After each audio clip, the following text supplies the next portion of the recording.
Bahagyang bumaba ang kaso ng dengue nitong Pebrero kumpara noong nakaraang taon. Tiniyak naman ng Department of Health ang patuloy na serbisyo ng dengue fast lanes sa iba't ibang ospital. Yan ang ulat ni Bien Manalo.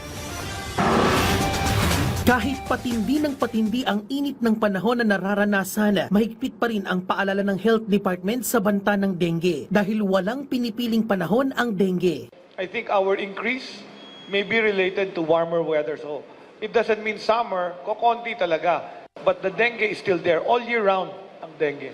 Sa datos ng DOH, mahigit 14,000 kaso ng dengue ang naitala simula February 2 hanggang February 15, 2025. Mas mababa ng 10% sa dengue cases noong January 1 hanggang February 1. Pinakamaraming naitalang kaso ay mula sa Calabarzon na may mahigit 12,000 na sinundan ng National Capital Region at Central Luzon. Pinakamarami pa rin sa tinatamaan ng dengue ay pawang mga bata na 14 na taong gulang pababa. Nananatili namang mas mababa ang case fatality rate ngayong taon na nasa 0.35% kumpara sa 0.42% noong nakaraang taon. Bagamat bumaba ang mga bagong dengue cases, inaasahan ng kagawaran na posible pang lumobo ito pagdating ng tag-ulan. Dahil dito, patuloy ang pagtuklas ng kagawaran ng iba pang paraan sa pagsugpo ng nakamamatay na sakit. Meron yung experiment on Wolbachia.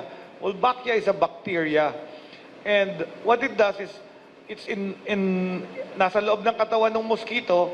Pag na-infect siya ng dengue, namamatay yung mosquito. So, nagamit na ito in Jakarta, in Indonesia, in some parts in Taiwan.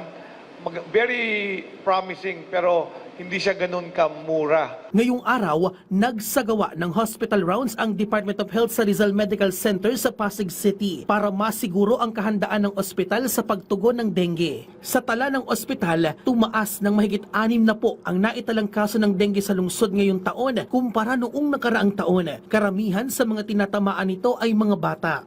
Again, ang reminder, vector control, alas 4 kontra mosquito. Taob, taktak, tuyo, takip. Yan. Labanan ang dengue. Pinututukan ko talaga itong alas 4 kontra sa mosquito para malabanan yung vector.